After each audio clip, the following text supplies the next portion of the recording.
back, everybody. We have another special guest today. It's Cuban Pete, live from the That's Coco actually Cabana. Paris behind me, by the Oh, way. is it? Yeah. It looked. Oh, it's reversed. Oh, so wait. Oh, I see what they do. Yeah, that image is reversed. I think. No, that's. Yeah, it's reversed. Okay, so the image when I saw it originally was reversed, so I reversed the image, but actually I guess they reversed the image so it looks right when I. So the image you're seeing is reversed. I'm stupid. I don't. Yeah. Yeah. Let me get rid of that. Anyways, here we are. Goodbye, Paris. Goodbye. I miss you. Yeah. Anyways, it was a big day yesterday. I wrote a lot of stuff yesterday, and I was not expecting to do that much. But Microsoft. I have a big write-up today. Yeah. And yeah, so go on. I also was thinking, I'll do a short takes thing, blah, blah, blah. And then I started looking at what they said, and I was like, some interesting stuff here. Anyway, go on. I'm sorry. So Microsoft came out of the gate and said, pandemic, no big deal here. That's like literally what they said in their slides. Like, all right, so actually, that's where I like to, if you don't mind, let's pause it right there, because that to me, and I'll just bring up this thing that I'm writing. Literally in their press release, it says COVID-19 had minimal net impact on the total company revenue. Oh, really? Let me tell you what COVID-19 did impact. Everything that you people do, because you have been you Microsoft have been talking incessantly about COVID-19 ever since this thing started. You have been hiding the fact that your Azure data centers cannot keep up with the demand, and you're cherry picking like really positive data that I think we all understand is temporary, right? Like this Xbox stuff. I mean, like, we're at a time where they have no consoles that anybody wants, but a user base that's sitting home with nothing to do, And so, yeah, I guess they're buying subscriptions to Game Pass for 3 months because that's probably how long they think they're going to need it. It's interesting. Anyway, I'm sorry. So yeah, that one sentence, that was the record scratch moment for me, where I was like, I will say, wait a second. What they should have written potentially is it has not impacted us negatively because like everybody's but the thing is overall, in other words, Microsoft is a gigantic corporation, right? So they have all this stuff going on. Yeah, it's not like they're purely an advertising businly or purely a phone business like some of the other mega giants out there. Yeah. Well, that's actually a good point, right? So if Microsoft was overly reliant on device sales like Apple or on ad sales like Google, yes, this would be a huge problem. Microsoft is, I was going to say over reliant on the cloud. They're not. Actually, Microsoft has an incredibly healthy mix of products and services and whatever.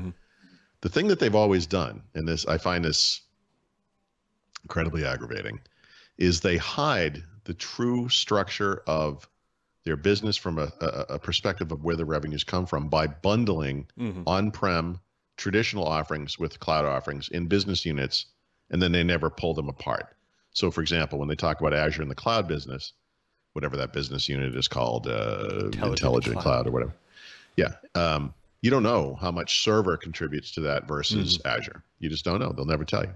And they don't want to tell you because the cloud thing is the big story. Same thing with intelligent business whatever the business processes thing is, which is Microsoft 365 essentially minus Windows, which is more personal computing, which is actually the most transparent business, not because they break things down, but it's the only one that doesn't have any major cloud component to it, right? There are some Xbox Live revenues, but come on, 50 million, whatever it is, 80 million. Yeah, those people are billion. They're not moving the dial on revenues. Yeah. So on top of that, you throw everything that's inside those three buckets into a blender. You put that thing on high, you leave it there for 2 minutes, and then you dump the stuff all over the counter. That's Microsoft today. We have no idea where the money's coming from. And no idea how much of that is temporary because of what's happening right now. It is true. So, it's hard to figure out the temporary aspect of it. The pile of glop on the counter is the same size as the pile of glop they threw in the blender. That's what they said. But, I'm sorry. This analysis comes to you free from First Ring Daily. And anyways, they had $35 billion in revenue and net income of 10.8. So they literally put 10.8 billion back into their coffers, and they could send $1 billion this way, and I wouldn't complain. They could have a nice little COVID payout to their customers for the people who have suffered the most, like maybe the people who cover them professionally as a living and now need psychiatric help. I don't know. It's just spitballing. There were some interesting anecdotes from Amy Hood, the CFO, who said two things that jump out in my mind. She said, one, they have seen a significant decrease in what they consider like one-time expenditures at the company, which no surprise, specifically, I believe, coming from like the SMB market. The other thing too was relating to their Azure issues. They said, I believe CapEx expenditures was down because they couldn't get the supplies needed to actually build more capacity in their data centers. Which is obviously the supply constraints. Yeah, that's the first, I'll call it upper level or top level management mention of the problem that is very real that Azure is having, capacity, and probably Microsoft 365 to a lesser degree. Actually, definitely, they've taught that, they have mentioned. Here's the problem with that. You don't hear any stories about Azure having these problems. I'm sorry, Amazon having these problems. Although right? I will tell you, I have heard that Amazon does have from a I'm not saying they large don't, client, but yeah. Yeah. No, they have different, they have huge cloud businesses. Yep. I'm not actually sure that they line up very evenly, right? I think that the customers that are using AWS, many of which are also using Azure for different things, are using that service for particular workloads, and that these things are in some ways at least kind of complementary. They're obviously competing in other ways as well, but I wonder if like in other words, the same reason that Teams is seeing such a surge in usage, everyone working from home with the remote thing, is the reason that they're having capacity problems too, right? And it's unique to Microsoft. Amazon doesn't have a Teams solution that anyone has ever heard of or used, at least. Yeah, they have some internal. They have They have something. Oh no, I'm sure they do. I'm just saying, they built it or something. I can't remember what it's called. They've wanted to compete with Microsoft and Office 365 with productivity services, with email hosting and team collaboration. They want to, and they will probably, I'm sure, eventually. But they're just kind of not there yet, at least from a actual usage perspective. So I don't know. They're obviously both companies are trying to infringe on each other's strengths. But I think where they were when this COVID thing broke out kind of shows you Microsoft can benefit from, oh, look, people need productivity tools at home. That's our forte. But you also have limitations on the back end. There's not much you can do, Yeah.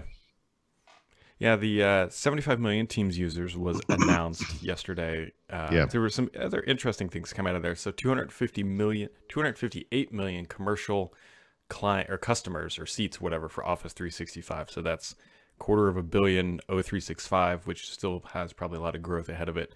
But do you remember what the last figure was they gave for commercial Office 365? No, I meant to look it up when writing this, but time was an issue. Yeah, I'm gonna look. I'll be looking it up this morning. But yeah, okay.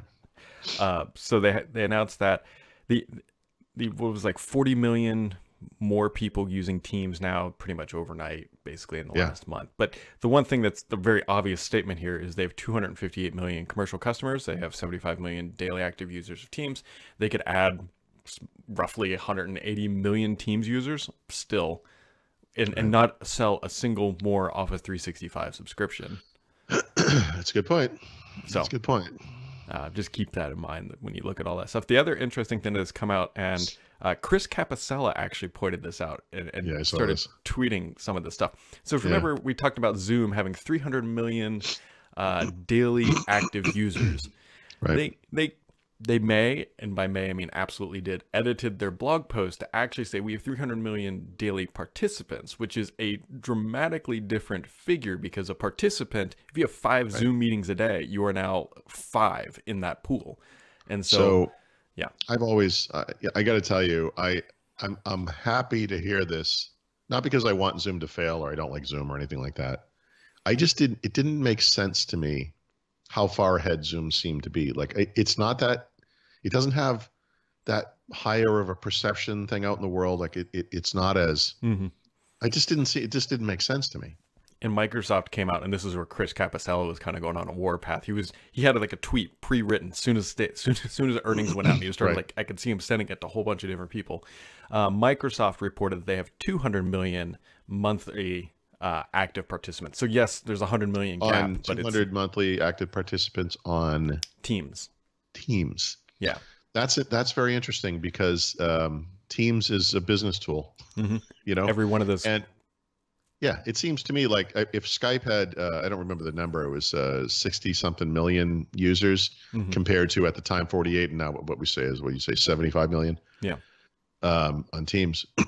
That means that Skype has that volume as well, and they're not 1/5 the size of Zoom, right? They're Wait, more Sam, like yeah, I'm not 80%. How did You know, how did Skype come into this conversation? what's that? Where did Skype, because Skype provides the same service. Yeah, but I don't know if that number's included in this 200 million from Microsoft on Teams. Sorry, my wife has sent me an alarming message. Well, hopefully everything is good over there, and Teams is not holding you back. Whoops, wrong way.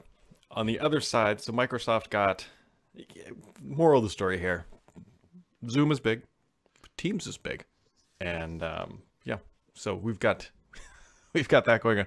The other thing, So actually, before you move on, Yep. I just want to say, you asked like, how did Skype come into this conversation? yeah, For the same reason that Microsoft hides things. In other words, Microsoft wants to talk about Teams. Teams is the beloved, new product that's exploding, and it's so big and it's huge. Skype has as many users as Teams. It might even have more. oh, I don't. But think, they're I not don't know if talking that's about true Skype anymore, because though. Skype is a free consumer product. That's why I bring Skype up, because where my mind is right now is on the things Microsoft doesn't say. And this is the thing I'm writing today. Like, I find it rather incredible that they can't go off message on the cloud thing. And by cloud, I mean specifically the business cloud, right? This is like purposefully communicating to Wall Street that their stock price deserves to soar. They don't want to talk about the fading brand, Windows or Skype in this case. They want to talk about the new thing. I think there's great data for Skype. They just don't want to say what it is.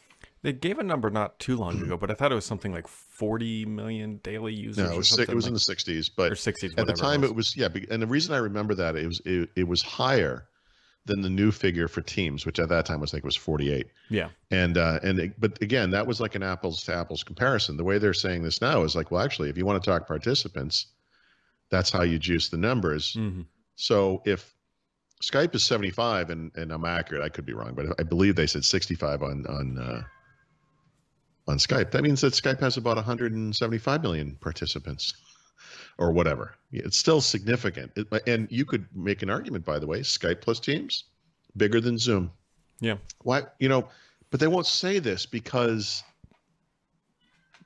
their marketing imperative is stock price, right? Yeah, because Like, this Skype is my doesn't whole make problem money. with this. Like, they have this strategy they have of pushing the future of the company and hiding where the money is really coming from today has been so successful that it's actually getting in the way of us understanding what's really happening. This has been I'm sorry. I go through this every quarter with these guys. This one is incredible because of what's happening in the world, Yeah.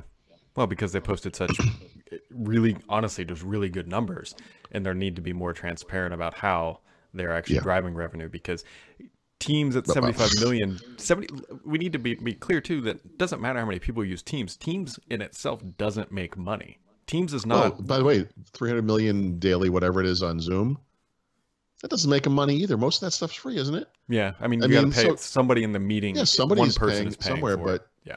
When my Aunt Mary and Uncle Jim over there are talking on Zoom, they're not paying Zoom anything. Right. Well, that's most of Zoom. Yeah. I mean, I don't know. Yeah. What are Zoom's revenues like? I bet they're zooming. At least their stock price. Okay, but I bet I don't know when they too. were. Hold on. Well, I'm going to try and Bing here because that's what the default is. Why do you keep doing this? I don't know. When is Zoom reporting earnings? Oh, it actually pulled up this time. Maybe they heard our complaints from yesterday. Wait, no. All right, what are 6.4. they? 6.4. 2020. Why does it take them so long to do this? Oh, Sorry. it says estimated. I don't know if they've announced it or Bing. Let me just do Google because it'll actually give me the right answer that I'm looking for. Jesus Christ. It's like a live example of why people make the choices they make. Yeah, it's not actually out yet. I don't think they've announced the date. All right, but what's the latest? I mean, I don't mean, in other words, yeah, they surged, but what were the revenues of this company before this? The firm had revenue of 188 million for the quarter. I don't know what quarter that was. Give me a break. 188 million? Yeah. Spotify has revenues in the billions. That was for transparency's sake. That was for Q4. So Okay. the Q1 should be higher, obviously. Spotify's revenues, now this was this quarter, but with 2 billion, was actually a pretty nice jump, actually 22% year over year. But okay, so they were 5 billion a year ago. That's a cloud service that has hundreds of millions of users. Yep. 286 million monthly active users, very close to Zoom. 130 million paid, so that's the difference. They actually are paying customers. Now, they don't earn a profit, but they're, obviously moving on that track. The point is, I'm just looking at the size of the respective businesses. Zoom is like all the rage right now, and I just don't see, I've never understood why this was a big deal. And Well, Microsoft has data that can prove it's not a big deal, and only give me half of it because they have to drive the stock price. Yeah. And I'm telling you, it's just an ongoing frustration for me, obviously. The other number they gave out too was 10, which I was actually surprised at this, 10 million Game Pass subscribers. Now, we all know the bundles and deals that they were selling. For example, I think I bought 3 years of Game Pass for like $12 or whatever it was. So it's not a big profit driver. Before we go down this path, have they ever discussed any number for Game Pass in the past? I don't think so. Yeah, I don't think so either. But I'm going to look that one up. So that's actually where I am in the article, the thing I'm reading. I keep referencing. You got to ask yourself. Let's say they haven't. I mean, because I don't think they have. But even if they have, this represents some giant surge in usage. Like obviously, there are people home. They have an Xbox console. Game Pass is a great idea. Lots of games, but the hope for Microsoft is that this service is so good that people will just stick with it, or that people will forget they're doing it and the recurring payments will happen, whatever. But the truth is, a lot of people are just using it now because they got nothing to do, right? Because we talked before about like the people working from home, and some of these people are also doing this, but a lot of these are people who can't work from home, and what they're waiting for is to go back to work, and that's going to happen sometime soon. And if you bought like a 3-month Xbox Game Pass subscription, I can tell you what you're not going to hear in the December quarter or a year from now is how there are only 5 million of these subscribers. Sure. Because they're going to lose a bunch of them. They just are. It's expensive. It is expensive. The value's there. Don't get me wrong. I mean, but I mean, as far as like people actively gaming on a console, it's not a big market. The only thing I might push back and say that could potentially drive this up is their new consoles, because mom and dad go out and buy Timmy the Series X, and let's just say it's $500, and they say, I'm not spending another $65, $80 for a game. Here's $15. You get 100 games for a month, and then you can go cut some grass and pay for the rest of your games. Well, you download a game. Yeah.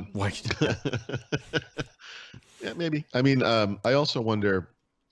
This is not very well thought through, but one thing I sort of blurted out the other day, and I don't remember how I did it. I don't know. It might have been on Twitter. It might have just been to my wife or something. I confused the two. Bathroom mirror. Yeah. I could have been yelling at the sky. No, I said like, I sort of said something to the effect of like, I don't ever want to watch another movie again. Like I am so burned from doing the same thing over and over again. Like, I just can't take it anymore, right? So we're all binge watching Netflix shows, and you're probably watching Trolls over and over again, or whatever terribleness is happening. Which that movie is terrible. Let's just be clear. Whatever. It doesn't matter if it's good or terrible. It's all you got. If it's all you got, it's going to get tedious. I mean, it doesn't matter. It could be your favorite movie show. It doesn't matter. You watch it 100 times in a row, you're over it. And video games might suffer from this as well. There are a bunch of people who are maybe were casual fans before or not video game fans, and they're like, well, I got nothing else to do. I should look into this, and oh, this is fun. And then 3 months later, it's like, I don't ever need to do this again. I'm done. I mean, again, not fully formed, but it makes me wonder. I mean, once you're able to go do stuff, maybe you're going to go do stuff. Maybe I would like to go walk the aisles of Home Depot. Not even to buy anything, just to smell. Just breathe in that sawdust smell. The other greatest thing that has come out of this, this little whatever related to finances, is that I think it was Universal. They made Trolls, right? It said that they made $100 million from the movie by just basically going direct to home. And so movie theater, this is brilliant thinking by movie theaters. They said, in retaliation to you making a whole bunch of money by going directly to the home, we're no longer going to show your movies. That is what they said. Movie theaters are the trade shows of that industry. They're been shown to be unnecessary. Yeah, like I don't understand why you would come out and say in a that. world where we. By the way, speaking of which, just to interject real quick before I forget, you were kind of conjecting about Sonos and maybe future products. I saw a story they are coming out with a Dolby Atmos soundbar and something. Yeah, new Play 5s and new something else. I don't remember the other one, but we'll see what happens. Yeah. So anyway, in a world in which people have 60-inch or bigger screens, Dolby Atmos systems, surround sound, blah blah blah, whatever, you can pause, go get food and blah blah. The movie going experience is interesting because like anything else in life. I mean, if it's an experience you can't get at home, you obviously you might seek that thing out. But it's been better at home for a lot of people for a long time. Yeah. I'm sitting here hoping that Top Gun, which I think is supposed to come out in June, come on, baby.